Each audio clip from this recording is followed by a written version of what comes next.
Buen día, en este video vamos a analizar las rectas tangentes de curvas polares que pasan por el polo. Entonces vamos a ver primero la parte teórica. Nos señala la parte teórica que una curva polar que tiene la forma r igual a f de teta va a presentar rectas tangentes en el polo, las cuales van a tener la forma teta igual a alfa si se cumplen dos condiciones. La primera es que si al evaluar nuestra función r igual a f de teta en el valor de alfa, el resultado es 0, quiere decir que toca el polo, que eso sería una de las condiciones para que pase la recta tangente por el polo. Y la segunda condición es que la derivada de nuestra función de la curva, r igual a f de teta, la derivada de f de teta al momento de evaluarla en el valor de alfa, que es el que provoca o que el que condiciona a que el punto se encuentre en el polo, sea diferente de 0. Si estas dos condiciones se cumplen, entonces si nosotros tenemos una curva cualquiera, una curva polar de la forma r igual a f de teta, en el polo, que sería este punto, presentaría una recta tangente, que es esta de color rojo, y esta recta, tendría la condición de que teta es igual a alfa. Entonces vamos a aplicar esta condición en un ejemplo para que quede más claro. Nos pide el problema encontrar las rectas tangentes en el polo para la función r igual a 4 seno de 3 teta. La curva polar correspondiente a esta función es esta que observamos al lado derecho. Es lo que conocemos como una curva rosa de 3 pétalos. Entonces vamos a analizar la función con GeoGebra para ver cómo se genera de manera inicial y posteriormente poder empezar a resolver el problema. Entonces aquí tenemos ya la curva graficada en GeoGebra.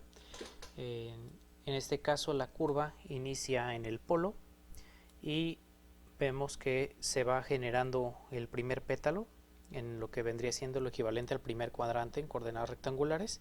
En ese momento toca el polo y empieza a generar el segundo pétalo, regresa, vuelve a tocar el polo y genera el tercer y último pétalo.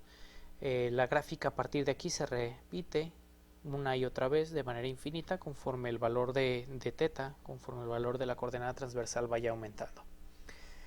Podemos observar que nuestra gráfica inicia cuando teta vale 0, es el inicio, entonces sería el inicio de nuestro dominio, y vemos que la gráfica se culmina cuando vale pi, cuando vale 3.1416, es cuando finaliza nuestra curva. Entonces decimos que el dominio de esta función polar es desde 0 hasta pi. Entonces ya conocemos un poco las características de nuestra curva, ya vimos cómo se va generando. Ya se puede observar ahí de manera general y por cuestión gráfica se puede predecir un poco lo que serían las rectas tangentes en el polo, es decir, cada vez que la curva tocó el polo se observa cierta tendencia para formar esas rectas tangentes, pero eso lo vamos a abordar nuevamente aquí en el programa de GeoGebra una vez que lo hayamos resuelto de forma analítica. Entonces regresamos al problema. Tenemos entonces, decíamos, en la curva, nuestra curva r igual a f de teta, en este caso 4 seno de 3 teta, que tiene como dominio de 0 a pi, por lo que observamos hace un momento en GeoGebra. Tenemos entonces que para cumplir con la primera condición, con la condición de que f de alfa sea igual a 0, pues hay que encontrar cuáles valores puede tomar alfa para que 4 seno de 3 teta sea igual a 0. Entonces condicionamos f de alfa igual a 0, eso quiere decir que 4 seno de 3 teta lo vamos a sustituir teta por alfa, ahí está, 4 seno de 3 alfa es igual a 0. Dividimos ambos lados de la igualdad entre 4 y quedaría entonces seno de 3 alfa es igual a 0. Para el siguiente paso vamos a hacer un cambio de variable, vamos a considerar que 3 alfa es igual a w y entonces en vez de verlo como un seno de 3 alfa, va a ser seno de w y seno de w debe ser igual a 0. Para poder darle solución a esta función, para encontrar cuáles son los valores de w que hacen que seno de w sea igual a 0, vamos a analizar la función de seno de W. Para eso igual nos vamos a apoyar de GeoGebra, de su gráfica, para poder analizar a detalle esta función. Bien, aquí tenemos la función seno de W. Nosotros sabemos que la función seno tiene la característica de ser una función trigonométrica, es una función cíclica, la cual pues es infinita, su dominio es infinito, y está condicionada a ir tomando valores desde -1 hasta 1 y tocar en repetidas ocasiones el eje X. En este caso nosotros estamos planteando que seno de W tiene que ser igual a 0. Gráficamente esto lo vamos a observar cuando nuestra gráfica toca el eje de las X. Esto es porque cuando nuestra gráfica de seno W toca el eje de las X, significa que Y tiene un valor de 0. Y como en este caso Y es la función seno de W, entonces el momento en el cual toca el eje de las X es cuando seno de W vale 0. Y podemos observar que seno de W toca el 0 aquí al inicio cuando W vale 0, aquí cuando W vale pi, aquí cuando W vale 2pi, cuando W vale 3pi, 4pi. Y bueno, este comportamiento lo podríamos observar que se repite de manera infinita, y veríamos que cada vez que el valor de W sea pi o un valor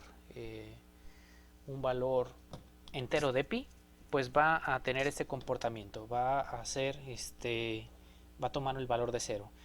Por ejemplo, aquí en 0, en 1pi, en 2pi, 3pi, 4pi, 5pi, 6pi, etc. Esto de manera infinita. Entonces vamos a regresar al problema para poder establecer los valores de W que acabamos de mencionar. Ok, entonces ya analizamos en GeoGebra la gráfica de seno de W para observar en qué momento seno de W es igual a 0. Y mencionábamos que cada vez que sean valores de pi enteros es cuando toca el eje de las X y por lo tanto toma el valor de 0.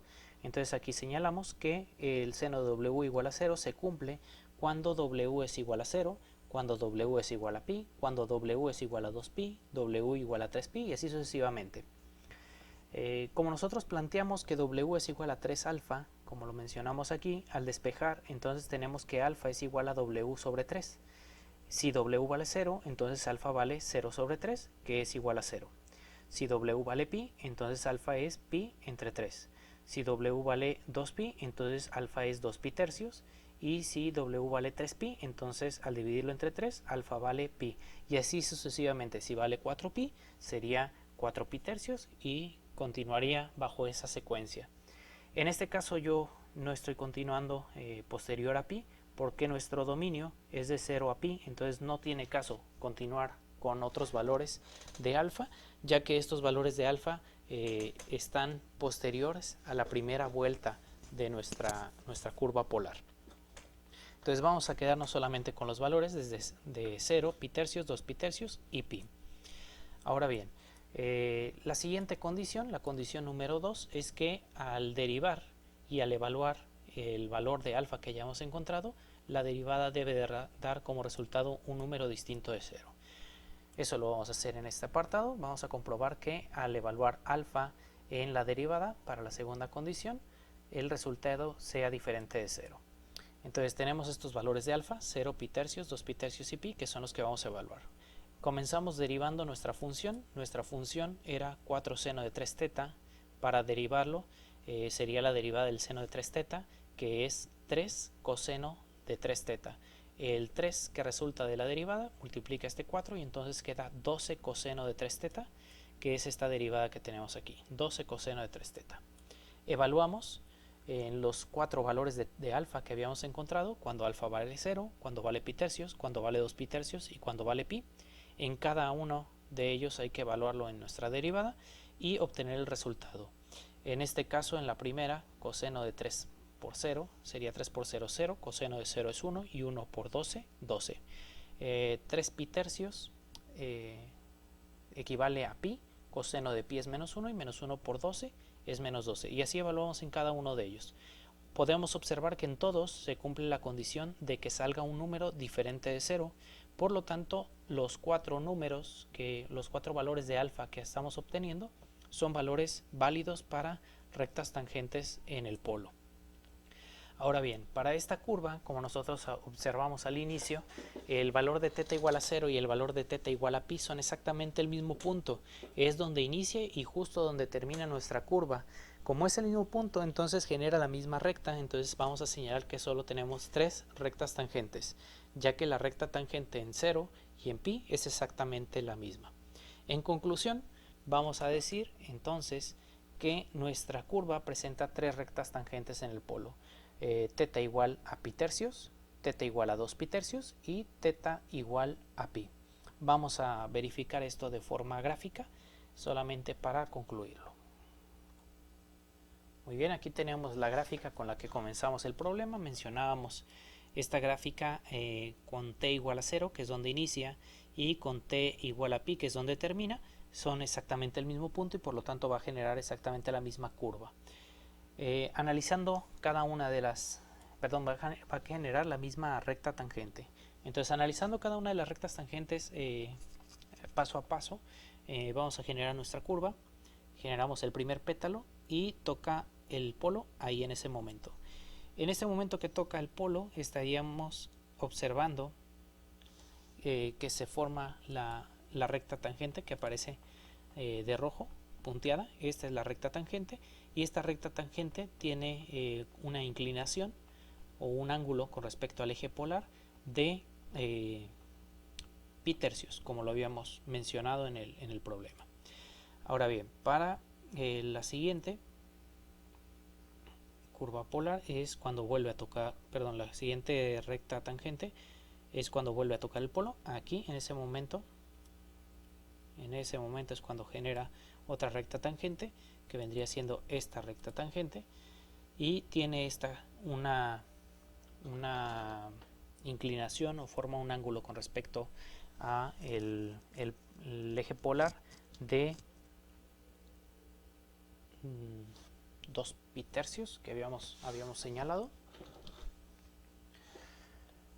Y por último tenemos cuando finaliza la curva, que vuelve a tocar el polo, que sería justo en ese instante, genera otra recta tangente en el polo, que sería esta de color rojo, y es la recta tangente cuando θ vale pi. Entonces tenemos 3 rectas tangentes, la recta tangente de pi tercios, 2 pi tercios y 3 pi tercios o pi. Son las 3 rectas tangentes que presenta en el polo. Espero que con la explicación quede más claro cómo calcular las rectas tangentes en el polo y en qué consisten. Estas rectas tangentes en el polo junto con las rectas tangentes horizontales y verticales nos van a ayudar bastante a calcular el área de curvas polares, que lo vamos a ver más adelante. Muy bien, espero que te haya servido este video. Te agradezco tu atención y hasta la próxima.